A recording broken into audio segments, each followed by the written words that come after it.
वीर वीरमदेव राजकीय स्नातकोत्तर महाविद्यालय जालोर के YouTube चैनल पर आप सभी का स्वागत है। प्रथम वर्ष कला हिंदी साहित्य प्रथम प्रश्न पत्र प्राचीन हिंदी काव्य के अंतर्गत पहली इकाई कबीर के व्यक्तित्व, कबीर के जन्म स्थान, कृतित्व, रचनाओं इत्यादि की सामान्य जानकारी हम पढ़ चुके हैं। आज कबीर की भक्ति और कबीर के दर्शन के बारे में सामान्य बातचीत करेंगे।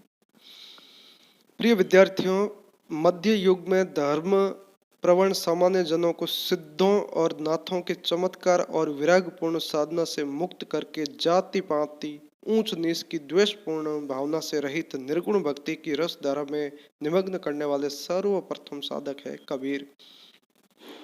भक्ति की जिस अलौकिक धारा का प्रवाह दर्शन शास्त्रों के सिद्धांतों और सूत्रों से उलझा हुआ था, उसे लोक मानस की अगाध और निर्बाध भावधारा से जोड़ने का श्रेय कबीर को ही है।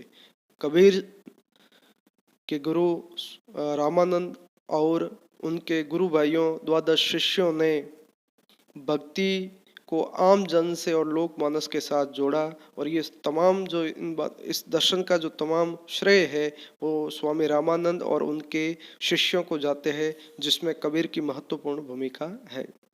कहा भी गया है, भक्ति द्राविड़ उपजी लाए रामानंद, प्रगट कियो कबीर ने सप्त दीव नवखंड। भक्ति रस प्रेम का भी अद्भुत रसायन है। कबीर का कथन है कि कबीर हरि रस पियो जानिए, जे कब हो न जाई खुमार, मैमनता गोमंत रहे नाही तन की सार। नारद भक्ति सूत्र में भक्ति को कर्म, ज्ञान और योग से श्रेष्ठ माना गया है। कबीर ने भी भक्ति की श्रेष्ठता का प्रतिपादन कई स्थानों पर किया है। जब लग भाव भक्ति नहीं करी हो, तब लग भवसागर क्यों तरी हो।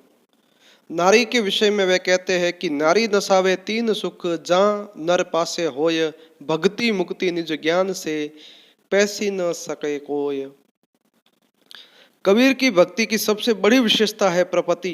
प्रपत्ति का अर्थ है सब कुछ छोड़कर ईश्वर के शरणागत हो जाना, अपने आप को ईश्वर की भक्ति में समर्पित कर लेना। इनकी भक्ति के अंतर्गत अनुकूलता का संकल्प दिखता है, प्रतिकूलता का त्याग दिखता है।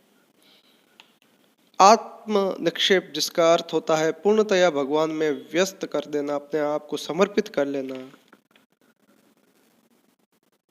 कबीर अपने को राम का कुत्ता तक कह देते हैं। इससे अधिक दीनता का प्रदर्शन और क्या हो सकता है। मैं गुलाम मोही बेची गुसाई, तन मन धन मेरा राम जी की ताई।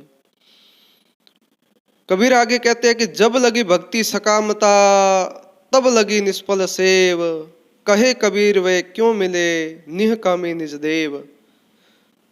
वैष्णव भक्ति और कबीर का जो संबंध है वो इस पंक्ति से हम जान सकते हैं कि वैष्णव की कुकरी भली, साकत की बुरी माई, ओह सो नहीं हरि नाम जस, वह पाप विसाह न जाई। शाक्त के सामने हरि गुणगान वैसे व्यर्थ है जैसे कुत्ते के सामने स्मृतियों का बखान। कबीरदास कहते हैं कि वह माता धन्य है जिसने वैष्णव पुत्र जना है।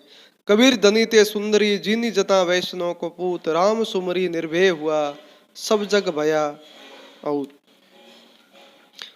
वैष्णव भक्ति में प्रपत्ति का बड़ा महत्व है। कबीर के काव्य में प्रपत्ति के सभी अंगों उपांगों की विस्तृत व्यंजना मिलती है।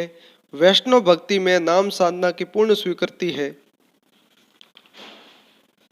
कबीर की भक्ति में ज्ञान, योग और प्रेम का समन्वय हमें देखने को मिलता है और कबीरदास निर्गुण ब्रह्म के उपासक थे।